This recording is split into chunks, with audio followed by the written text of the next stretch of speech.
Pinocchio की कहानी। यदि आप मेरे चैनल में नए हो तो मेरे चैनल को सब्सक्राइब करें, शेयर करें और लाइक करें। धन्यवाद। सालों पहले एक शहर में लकड़ी का सामान बनाने वाला कारपेंटर रहता था, जिसका नाम एंटोनियो था। वो हरदम लकड़ियों से एक से बढ़कर एक चीज बनाता था। एक दिन वो यूं ही घूमते हुए जंगल चला गया। वहां उसे एक लकड़ी का टुकड़ा मिला। उसे वो अपने साथ घर ले आया। घर पहुंचकर उसके मन में उस लकड़ी से एक टेबल बनाने का ख्याल आया। उसने तुरंत सभी सामान का इंतजाम किया और टेबल बनाने लग गया। जैसे ही उसने टेबल का एक पैर बनाया तो उसे चिल्लाने की आवाज आई। डर के मारे एंटोनियो ने उस टेबल का पैर और पूरी लकड़ी जेपेटो नाम के एक गरीब इंसान को दे दी। गरीब जेपेटो ने उस टेबल से बोलने वाली कठपुतली बनाने की सोची, ताकि उससे वो खूब सारा पैसा कमा सके। कठपुतली बनाने के बाद जेपेटो ने उसका नाम पिनोकियो रखा। पिनोकियो बड़ा ही शरारती था और जेपेटो को हमेशा से ही शांत व तमीज से पेश आने वाले बच्चे पसंद थे। जेपेटो ने जब पिनोकियो के दोनों पैर बना दिए तो उसे चलना सिखाया। चलना सीखते ही पिनोकियो दरवाजा तोड़कर बाहर भाग गया। रास्ते में इस तरह पिनोकियो को उछल कूद और तोड़फोड़ करता देख पुलिस वाले को लगा कि बच्चे को जेपेटो ने अच्छी सीख नहीं दी है और घर में कैद करके रखा था। इसी वजह से पुलिस ने जेपेटो को गिरफ्तार कर लिया। अब भूख लगने के बाद पिनोकियो घर वापस लौटा, लेकिन वहां जेपेटो था नहीं, इसलिए पड़ोसी के घर की घंटी पिनोकियो बजाता रहा। घर की घंटी को बार बार बजता हुआ सुनकर पड़ोसी ने पिनोकियो के मुंह पर ठंडा पानी मार दिया। भूखा पिनोकियो उससे खाना ही नहीं मान पाया और भीगा हुआ घर वापस लौट गया। भीगने की वजह से पिनोकियो स्टोव के ऊपर बैठ गया। जैसे ही वो सुबह उठा तो वो सूख गया था, लेकिन उसका एक पैर पूरी तरह जल गया। सुबह तक जेपेटो भी घर लौट आया। उसने जैसे ही पिनोकियो को इस हालत में देखा तो जल्दी से लकड़ी से उसका एक पैर तैयार कर दिया। खुश होकर पिनोकियो ने अच्छा बच्चा बनकर रहने और स्कूल जाने की बात जेपेटो से कही। ये सुनकर जेपेटो सोच में पड़ गया कि वह उसे स्कूल कैसे भेजेगा, उसके पास तो उतने पैसे नहीं थे। तभी वह तुरंत बाजार गया और अपना कोट बेचकर कुछ पैसे ले आया। जेपेटो ने सारे पैसे पिनोकियो को दिए और कहा, ये पैसे लो और कल से तुम भी स्कूल चले जाना। तभी वह तुरंत बाजार गया और अपना कोट बेचकर पिनोकियो के लिए किताब ले आया। किताब देखकर पिनोकियो ने कहा, पापा आपने मुझे स्कूल भेजने के लिए अपना कोट बेच दिया। इस पर जेपेटो ने कहा, बेटा तुम मेरी फिक्र मत करो और स्कूल जाने की तैयारी करो। पिनोकियो अपने पापा की बात से सहमत हुआ और कहा, ठीक है पापा, मैं रोजाना स्कूल जाऊंगा और आपका नाम रोशन करूंगा। पिनोकियो अगले दिन सुबह सुबह उठकर तैयार हो गया और स्कूल के लिए निकल पड़ा। रास्ते में उसने एक जगह लोगों की काफी भीड़ देखी। वह दौड़ा दौड़ा वहां पहुंचा और भीड़ में खड़े एक आदमी से पूछा, यहाँ क्या हो रहा है?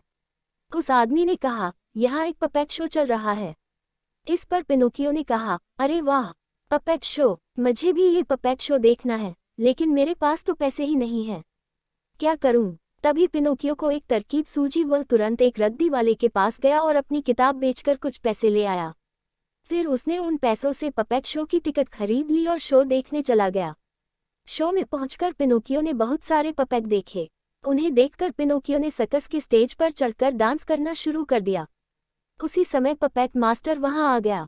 जैसे ही शो खत्म हुआ, पपेट मास्टर अपने साथ पिनोकियो सहित सारे पपेट को लेकर घर की ओर निकल पड़ा। कुछ देर बाद पिनोकियो ने सर्कस के स्टेज पर चढ़कर डांस करना शुरू कर दिया। तभी सर्कस के मालिक की नज़र उस पर पड़ी। उसने पिनोकियो को देखकर सोचा कि अगर इसे वह अपनी सर्कस टीम में शामिल कर लेता है तो उसकी अच्छी कमाई होगी। ये सोचकर उसने तुरंत पिनोकियो को कैद कर लिया। घर पहुंचकर पपेट मास्टर को खाना बनाने के लिए कुछ लकड़ियों की आवश्यकता पड़ी। उसने सोचा कि उन्हें पिनोकियो को इसके लिए इस्तेमाल किया जाए। उसने पिनोकियो से कहा, सुनो, मुझे खाना बनाने के लिए कुछ लकड़ियां चाहिए। ये सुनकर पिनोकियो डर गया। उसने कहा, नहीं, मुझे मत जलाओ। वह अपने पापा को याद करने लगा, पापा मुझे बचाओ। पिनोकियो के मुंह से पापा शब्द सुनकर पपेट मास्टर को आश्चर्य हुआ। उसने पिनोकियो से पूछा, क्या तुम्हारे पापा भी हैं? पिनोकियो ने कहा, हाँ, और वो बहुत अच्छे हैं। पिनोकियो ने अपनी पूरी कहानी पपेट मास्टर को बताई।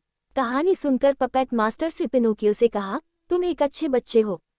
ये लो कुछ सोने के सिक्के और अपने पापा के लिए कोट खरीद लेना। पपेट मास्टर से सोने के सिक्के लेकर पिनोकियो अपने घर की ओर निकल पड़ा। रास्ते में उसे एक बिल्ली और लोमड़ी मिली। पिनोकियो ने उन्हें सिक्कों के बारे में सब कुछ बता दिया। ये सुनकर बिल्ली और लोमड़ी ने पिनोकियो को लूटने का प्लान बनाया। लोमड़ी ने बिल्ली से कहा, मैडम बिल्ली, आप इस पिनोकियो को पैसों के पेड़ के बारे में बताएं। बिल्ली ने कहा, ठीक है, बताती हूँ, लेकिन यह एक राज है जो हम किसी को नहीं बताते हैं। इस पर लोमड़ी ने कहा, चलो पहले हम अपनी नई दोस्ती का जश्न मनाते हैं। लोमड़ी और बिल्ली पिनोकियो को लेकर एक होटल में गए। वहां उन्होंने खाना खाया और जल्दी निकल गए। इस कारण होटल का बिल पिनोकियो को भरना पड़ा। होटल का बिल भरकर पिनोकियो जैसे ही बाहर निकला कि उसे एक आवाज सुनाई दी, रुक जाओ, पैसे दे दो वरना मारे जाओगे। पिनोकियो समझ गया कि यह बिल्ली और लोमड़ी की हरकत है। पिनोकियो ने जल्दी से अपने बचे पैसे छिपा लिए। इसके बाद भी बिल्ली और लोमड़ी ने पिनोकियो को एक पेड़ से लटका दिया और कहा, अगर सही सलामत बचना चाहते हो तो सिक्के दे दो। उसने एक बार फिर से अपने पापा को याद किया। तभी एक परी ने पिनोकियो की आवाज सुनी। उसने एक गिद्ध और कुत्ते को पिनोकियो को बचाने के लिए भेजा। गिद्ध ने जल्दी से पिनोकियो की रस्सी काटी। फिर कुत्ते ने पिनोकियो को वहां से उठाकर परी के पास पहुंचा दिया। अगले दिन सुबह जब पिनोकियो की नींद खुली तो परी ने उससे पूछा कि वह यहाँ कैसे पहुंचा। इस पर पिनोकियो ने अपनी कहानी परी को सुनाई, लेकिन इस दौरान उसने एक झूठ बोला कि उसके सिक्के चोरी हो गए, जबकि सिक्के उसी के पास थे। पिनोकियो के झूठ बोलते ही उसकी नाक लंबी होती चली गई। परी समझ गई कि पिनोकियो झूठ बोल रहा है। उसने कहा, पिनोकियो झूठ मत बोलो, मैं देख सकती हूँ कि तुम्हारी नाक लंबी हो रही है। पिनोकियो ने तुरंत परी से माफी मांगी और कहा कि वो दोबारा ऐसा नहीं करेगा। इसके बाद परी ने पिनोकियो को कुछ सिक्के दिए और कहा कि ये अपने पापा को दे देना। वहां से सिक्के लेकर पिनोकियो एक बार फिर अपने घर की ओर चला। तभी उसे रास्ते में फिर से वही बिल्ली और लोमड़ी मिले।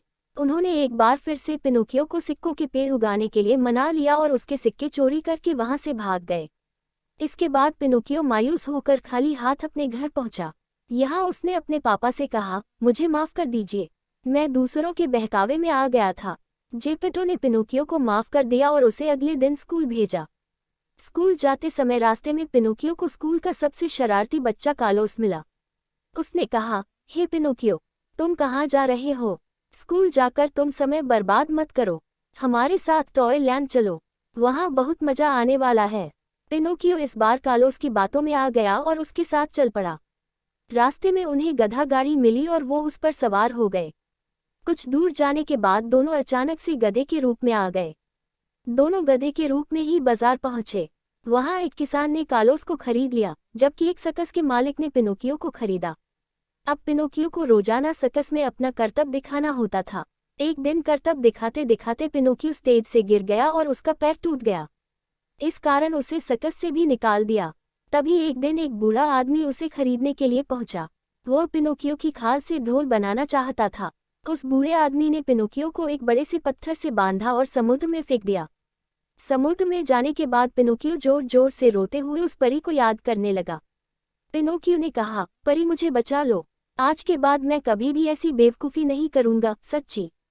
पिनोकियो की आवाज़ परी के कानों तक पहुंची। उसने तुरंत एक मछली को आदेश दिया कि समुद्र में जाकर पिनोकियो को बचा लो।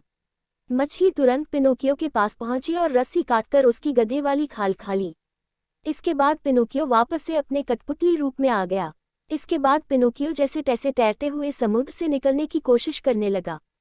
तभी एक बड़ी सी शार्क उसके पीछे आ गई और लहरों की तेज चपेट के कारण पिनोकियो शार्क के मुंह में जा पहुंचा। शार्क के मुंह में काफी अंधेरा था। ये देख पिनोकियो घबरा गया। उसने आवाज लगाई, कोई है, मेरी मदद करो। तभी पिनोकियो को एक रोशनी दिखाई दी। उसने देखा कि टॉर्च लेकर उसके पापा जेपेटो खड़े थे। पिनोकियो काफी खुश हुआ। जेपेटो भी पिनोकियो को देखकर बहुत खुश हुआ। उसने कहा, ओह मेरे बच्चे, मुझे लगा नहीं था कि मैं तुम्हें दोबारा जिंदा देख पाऊंगा। तुम मुझे जमीन पर नहीं दिखे इसलिए मैं तुम्हें पानी में खोजने आ गया, लेकिन एक भयानक तूफान की वजह से मुझे एक शार्क ने खा लिया। इस पर पिनोकियो ने कहा, ओ पापा, हम दोनों जिंदा हैं, चलो यहाँ से बाहर निकले की कोशिश करते हैं। पिनोकियो और उसके पापा शार्क के मुंह से बाहर निकालने की कोशिश करने लगे, लेकिन उन्हें सफलता नहीं मिली। तभी शार्क को नींद आने लगी और वह मुंह खोलकर सोने लगी। इस मौके का फायदा उठाकर पिनोकियो और जेपेटो पानी में कूद गए और तैरकर बाहर निकल गए। बाहर निकलने के बाद पिनोकियो ने देखा कि उसके पापा को तेज बुखार है। उसने अपने पापा को एक जगह बैठाया और उनके लिए कुछ खाने की तलाश में निकल पड़ा। तभी उसे एक दुकान दिखी। उसने दुकानदार से अपने पापा के लिए दूध मांगा। दुकानदार ने कहा, पैसे दो और दूध ले जाओ। पिनोकियो के पास पैसे नहीं थे। इस पर दुकानदार ने कहा, अगर तुम्हारे पास पैसे नहीं है तो तुम यहाँ सुबह से शाम काम करो और पापा के लिए दूध ले जाओ। पिनोकियो दुकानदार की शर्त मान गया और वहाँ काम करने लगा। कुछ दिन बाद पिनोकियो के पापा ठीक हो गए। फिर दोनों वहाँ से अपने घर की ओर निकल पड़े। अब पिनोकियो काफी बदल गया था और पापा के काम में हाथ बटाने लगा। एक दिन उसे पता चला कि परी की तबीयत खराब है। उसने तुरंत कुछ पैसे परी को भेजे। ये देखकर परी काफी खुश हो गई और एक रात वह पिनोकियो के सपने में आई और उसे वरदान दिया। अगली सुबह जब पिनोकियो ने खुद को शीशे में देखा तो आश्चर्यचकित रह गया। उसने देखा कि उसका चेहरा पूरी तरह से बदल गया और वो अब कठपुतली से एक सुंदर लड़का बन गया। वह दौड़ा दौड़ा अपने पापा के पास पहुंचा। जेपेटो भी पिनोकियो को देखकर काफी खुश हुआ। पिनोकियो और जेपेटो दोनों खुशी खुशी रहने लगे।